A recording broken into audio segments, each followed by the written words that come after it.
လာပါခင်ဗျာတောင်တွင်းကြီးမြို့ကိုရှောင်းရင်တော့မဖြစ်မနေတွားရောက်ဖူးမြော်တင်းတဲ့ရှေးအောင်တမိုင်းဝင်ဖျားကြီးတူရှိပါတယ်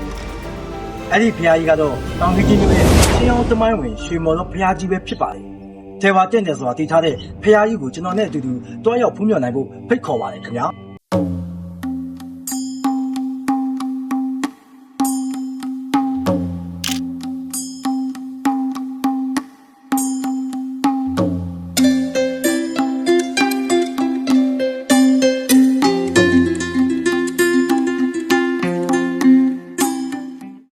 အားလုံးပဲမင်္ဂလာပါခင်ဗျာမောင်မိုးဘလုံးမှပြန်လည်ပြီးတော့ကြိုဆိုပါရစေဒီနေ့မှာတော့မြန်မာနိုင်ငံရဲ့ရွှေရောင်တမိုင်းဝင်ရွှေမော်တော်ဖျားကြီးရဲ့အကြောင်းကိုမိတ်ဆွေတို့ကိုဂုဏ်ယူစွာတင်ဆက်ပေးသွားမှာပဲဖြစ်ပါတယ်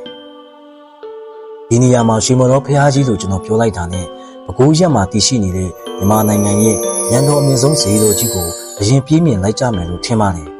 ကျွန်တော်ဒီနေ့တင်ဆက်ပေးမှာကဘွဲတော်တူပေမဲ့မတူတဲ့နေရာဒေသမှာတည်ထားကိုးကွယ်ထားတဲ့တောင်တွင်းကြီးမျိုးရဲ့တမိုင်းဝင်ရွှေမော်တော်ဖျားကြီးရဲ့အကြောင်းလေးပဲဖြစ်ပါတယ်။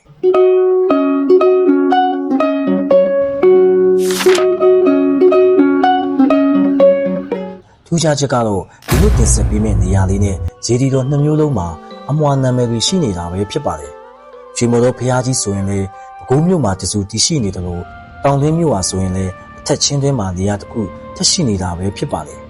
။မြန်မာနိုင်ငံဆိုတာအားလုံးနဲ့သိကြတဲ့အတိုင်းတမိုင်းဝင်အမွေနှစ်တွေဇေဒီပထိုးတော်မြတ်ကြီးတွေဟာလက်ညှိုးထိုးမလွဲအောင်တည်ရှိနေတဲ့ရွှေရောင်ဝင်းနဲ့ရွှေအစင်းတဲ့နိုင်ငံတော်ပဲဖြစ်ပါတယ်။ဒီထဲကမှယူခေဗေဒနိုးမြို့ဟောင်းအနီးကစိတ်ဝင်စားဖွယ်ရာတမိုင်းစာမျက်နှာတွေအပြင်အကျော်စရာပုဂ္ဂိုလ်တွေရဲ့ဂုဏ်သတင်းတွေနဲ့ဖုံးလွှမ်းနေတဲ့တောင်တွင်းကြီးမျိုးနဲ့အထင်ကရရွှေမော်တော်ဖျားကြီးရဲ့အကြောင်းကိုတင်ဆက်ပေးသွားမှာပဲဖြစ်ပါတယ်ခင်ဗျာ။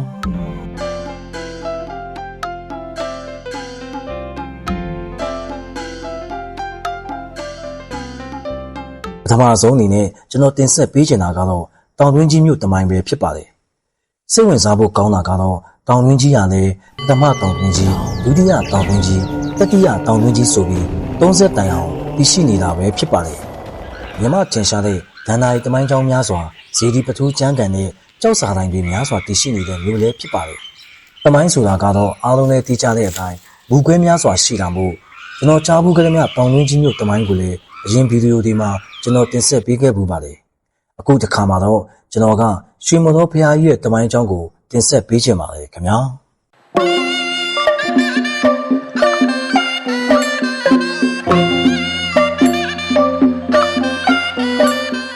တောင်တွင်းကြီးမြို့မှာတည်ရှိနေတဲ့ရွှေမော်တော်ဖျားကြီးဟာဆိုရင်တောင်တွင်းကြီးမြို့ရဲ့အထင်ကရတမိုင်းဝင်ဈေးတော်ကြီးတစ်စုပဲဖြစ်ပါတယ်။ရှေးရခင်ကရှင်ဘုရင်တစ်ပါးဟာ